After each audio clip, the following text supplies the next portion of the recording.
প্রিয় দর্শক, আশা করি সবাই ভালো আছেন। এই যে ভাটাতে এসেছিলাম ইট নেওয়ার জন্য, তো ইট সাজানো হচ্ছে।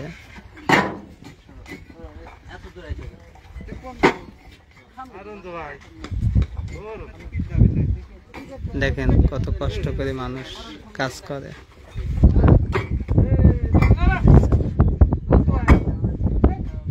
কত কষ্ট করে, হ্যাঁ, এক মুঠো ভাতের জন্য। অথচ আর এক সেন্ট জমির জন্য মানুষ মারামারি করে। এই একই মানুষ এক মুঠো ভাতের জন্য কেউ কষ্ট করে, আর এক মুঠো জমির জন্য কেউ মারামারি করে। এইগুলো আসলে দেখেন, তখন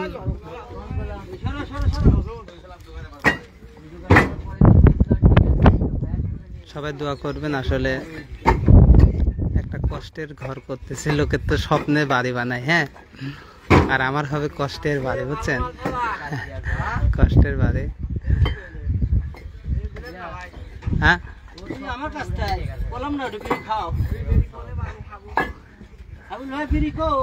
আবার যদি আপনাদের দেখায়, হ্যাঁ, দেখেন মানুষ কত কষ্ট করে, দেখেন চলে গেছে।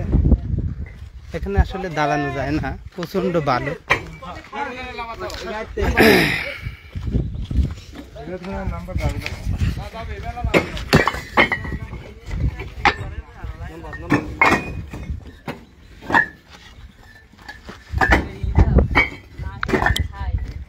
আমি বসে আছি ইট নেওয়ার জন্য, হ্যাঁ, তো আসলে সবাই দোয়া করবেন, কেননা শত কষ্টের পরেও নিজের জন্য মনে কিছু করতে যাচ্ছে, বাপ মা দোয়া আছে জন্য। আসলে আপনারা জানেন যে 3টা বছর আমাদের সাথে যে অন্যায় অত্যাচার হচ্ছে, এটা খুবই কষ্টের বিষয়। আগের থেকে দেখালাম যে এক মুঠো ভাতের জন্য এনারা যে কষ্ট করে, আর কিছু কিছু মানুষ আছে এক চিমটি জমির জন্য যে ঝামেলা করে।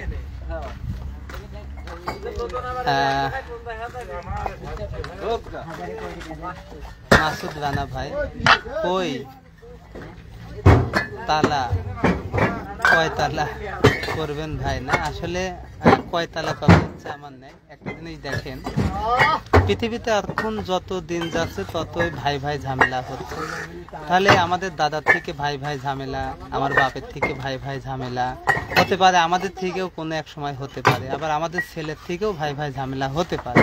সেই উদ্দেশ্যে করে আসলে আমার ফ্ল্যাট কয়তলা বিল্ডিং করার স্বপ্ন নেই।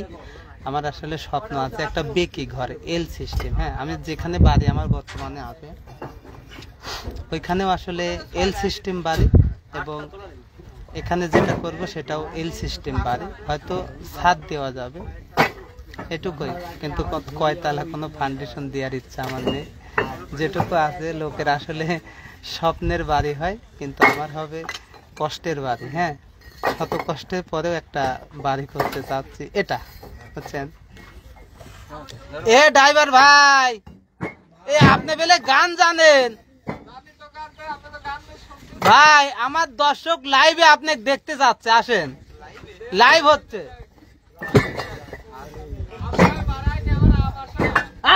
এই দাও দেহ ড্রাইভারে বেলে আমার আশা, শোনো একটা গান গাই।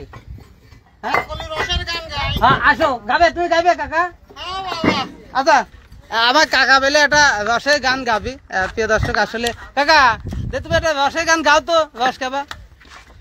তাল তো বুনির ঘরের ভিতর লম্বা লম্বা কদু, না খালে শুকাইয়া যাবে মুরা। তাল তো আরো কাছে আসো। মাশাল্লাহ মাশাল্লাহ কাকা, তুমি তো রস লাগাতে চলে গেলি গো। হ্যাঁ,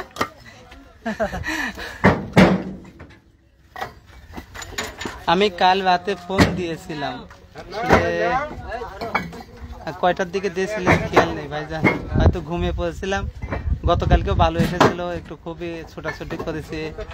আজকেও আসলে সেরকম মনে করেন যে ওদের কথাই আছে না, মাটি কাটা শরীর শুতে শুতেই ঘুমিয়ে পড়ে, বুঝছেন? আসলে সত্য কথায় কালকে ছোটাছুটি করেছি, গা ব্যথা হয়েছে, ঘুমিয়ে পড়েছি, আজকেও তাই। এই জন্য ঠিক আছে, হয়তো ঠিক পাই নাই। হ্যাঁ হ্যাঁ, সমস্যা নেই, উঠুক উঠুক, লুঙ্গি উঠুক, সবই উঠুক। হ্যাঁ উঠুক। হ্যাঁ কাকা, তুমি খালি আরেকবার আসবে, আরেকটা ঝুলে গান গাইবে। এরে বাপু, বুড়ি কালেই তো রস লাগে। হ্যাঁ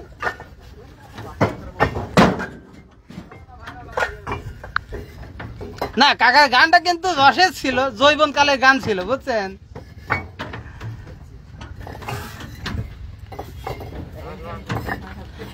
একদিনও দেখিনি তোমায় সাবান নিতে গাই, তোমার গায়ের গন্ধে মশায় পিরিকাই পালাই।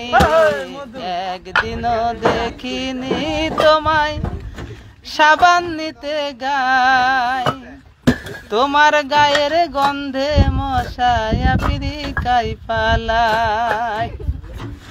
তবু আমি আসিলাজি করতে বিয়ের কবুল, দাঁত গিউলো তোর মুঝে বেশি, দাঁতে মা কগুল। আপনি রাতে ঘুমিয়েছিলেন, তারপর আপনি ফোন রিসিভ করছিলেন, খেয়াল নেই ভাই, খেয়াল হতো না, বয়স হয়ে গেছে তো। পদ্ম ফুল, থ্যাংক ইউ ইমোজি পাঠানোর জন্য। অজানা অজানা ভাইয়া, আমি নতুন, একটু সাপোর্ট করবেন, ঠিক আছে? তোমাকে সাপোর্ট করলাম, তুমি অনেক বড় হও, এটুকুই। ভাই কেসা দিলেন কে? হ্যাঁ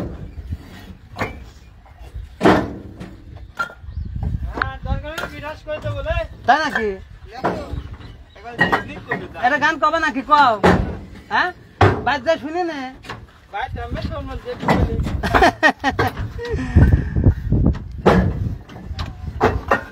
আসলে ভাটাতে থাকা যায় না, প্রচন্ড যে এই ময়লা বাতাসে ওরে, এখানে তো একদম ফাঁকা জায়গা। তো ঠিক আছে, সবাই ভালো থাকবেন, সুস্থ থাকবেন। তারপরে সাজানো হয়ে গেছে, আমরা আবার চলে যাব, এই জন্য ঠিক আছে, ভালো থাকবেন, সুস্থ থাকবেন।